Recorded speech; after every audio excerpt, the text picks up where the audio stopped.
Everyone, today I'm going to show you how to make this beautiful quilted fabric storage basket. It's quick, easy, and perfect for beginners. The basket has a circular base finished with bias binding, which gives it extra structure on the inside. I'll walk you through each step from quilting the fabric to adding the bias binding and sewing the lining. For the fabric, I used an old cotton sheet. You'll need lining, I used linen. You'll need bias binding, I made my own. And you'll need some sort of batting. The one I have felt very lightweight, so I ended up using 2 layers of it.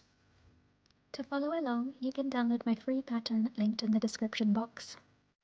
I'm not cutting out the pattern pieces just yet, I'm only using them to figure out how much fabric to quilt. This piece is cut on the fold, so I need to quilt at least double this pattern piece, plus I'm allowing margins around all sides. You also need to allow enough quilting for the base, or you can quilt a separate piece for the base. I've added in some pins, however I recommend using a lot more than I've used here. I'm quilting a much bigger piece than I actually need because I want to make some other projects with this quilted fabric. And it's always a good idea to quilt a bigger amount than you think you need in case your fabric moves around a bit while you're quilting. You'll see later that this is what happened to me, so I'm very thankful that I quilted a little bit extra. It's pretty easy to quilt this fabric since there's a stripe print I'm going to follow. I'm using a pink thread to add a bob of colour, and the stitch length I'm using is set to 3. This took quite a long time to quilt. The closer together your rows are, the easier it will be to manage the fabric when you're sewing all the pieces together later.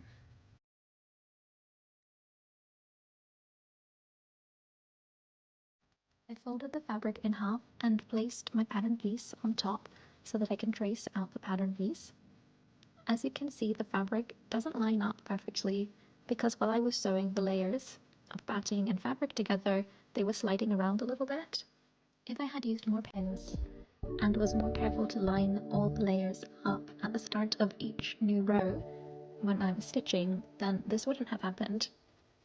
Some people like to use fusible batting. This also gets rid of the potential issue of layers sliding around. Anyway, luckily it wasn't a problem in the end because the piece of fabric I was quilting was much bigger than the pattern piece, so I decided to fold the fabric so that the stripe matched up with the edge of the pattern piece. I'm cutting out the pieces with my scissors, however you could also use a rotary cutter if you prefer.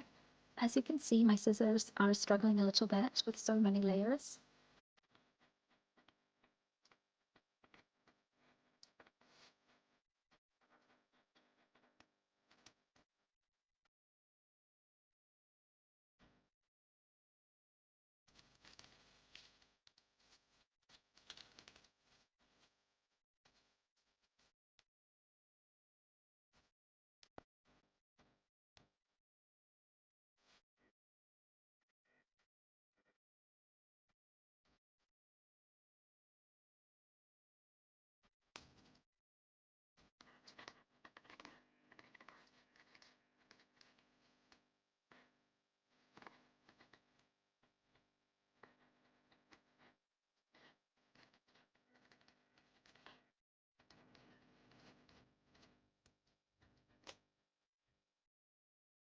Now cut out the lining pieces.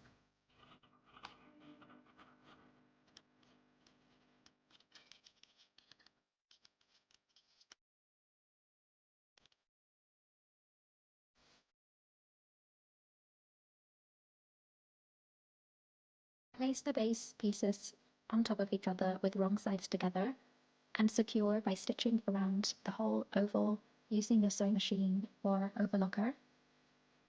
Secure the fabric with clips or pins.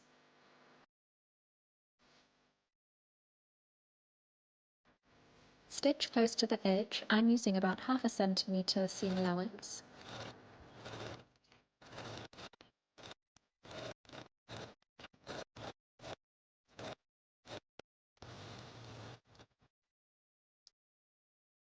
Now let's stitch the side of the basket together.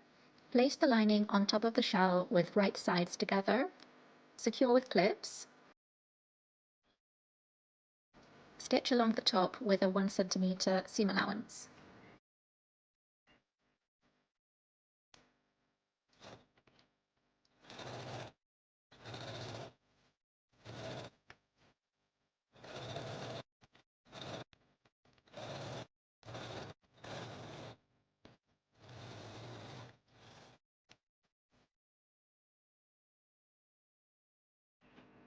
Open up the fabric, fold it in half,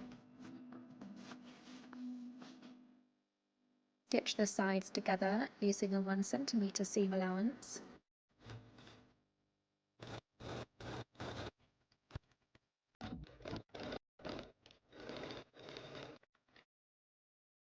You should have a tube now. I'm going to turn it right side out so we can have a look at how it looks.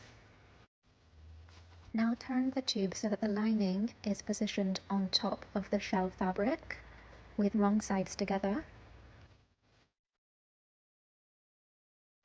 Pull the lining down to meet the bottom of the shell. Secure with clips.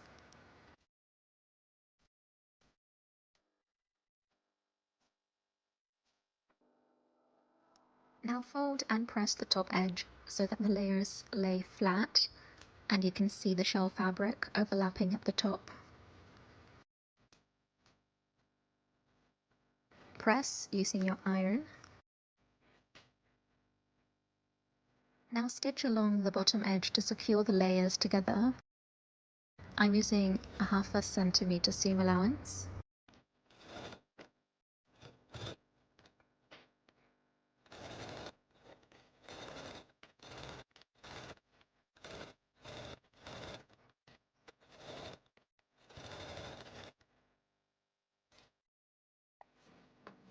Now mark the quarter points on the base.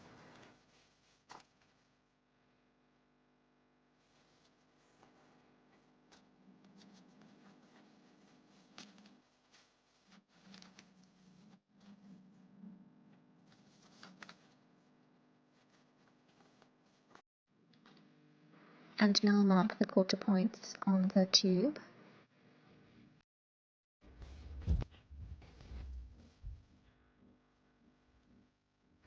Match points up and secure with clips.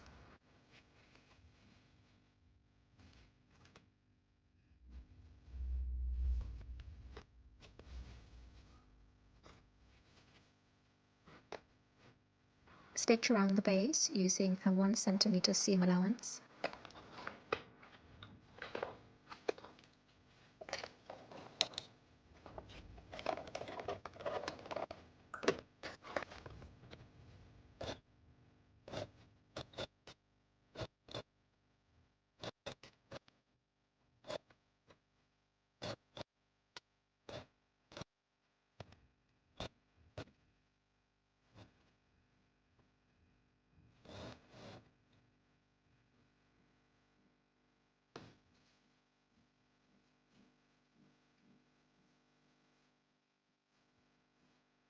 Now when I tried to attach the binding, this is where I encountered issues. My home sewing machine was not sewing through multiple layers of fabric, plus the batting, and then on top of that, the binding. I tried replacing my needle, but that didn't make any difference at all. So instead of using the binding, I thought maybe I could just overlock the edge here. So I tried that, and actually it turned out really well. It looks really nice.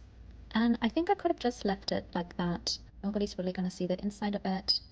However, being the perfectionist that I am, I just felt like I could do better. And that's when I decided to try sewing the binding on by hand.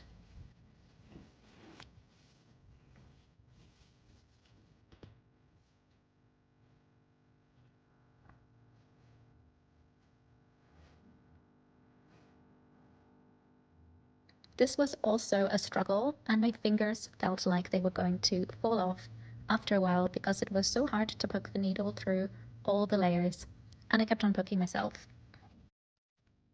Anyway, this step took absolutely ages to do, and I got very frustrated. I nearly abandoned the project and thought about just chucking it out, but luckily I persevered.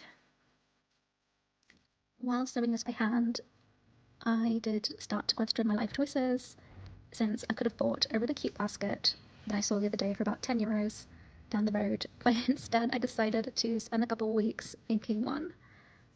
I'm just sewing the end of the binding on top, as the thought of doubling over the raw edges and trying to stick the needle through even more layers of fabric is just too much for me right now. And that was the last step.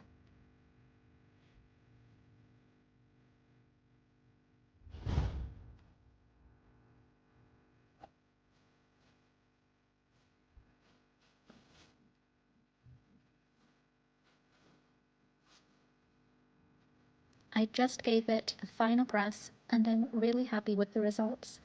Next time, I won't use several layers of this dense batting underneath the fabric so that I don't have this issue where I can't sew on the binding using my sewing machine.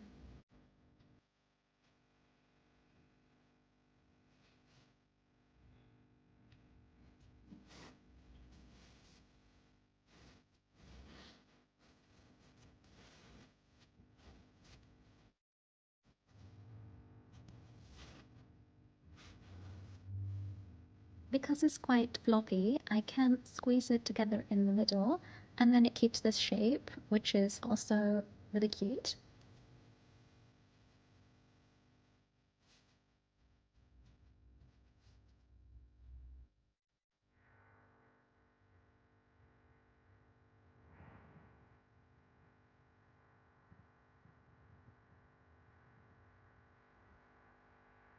And that's it. Your beautiful quilted fabric storage basket is all finished. I hope you enjoyed this tutorial and feel inspired to make one yourself. If you liked this project, please give this video a thumbs up and subscribe for more easy sewing and quilting tutorials. I'd love to hear any suggestions you have for future sewing tutorials, so leave me a comment with any ideas you have. Thanks so much for watching, and I'll see you in the next video.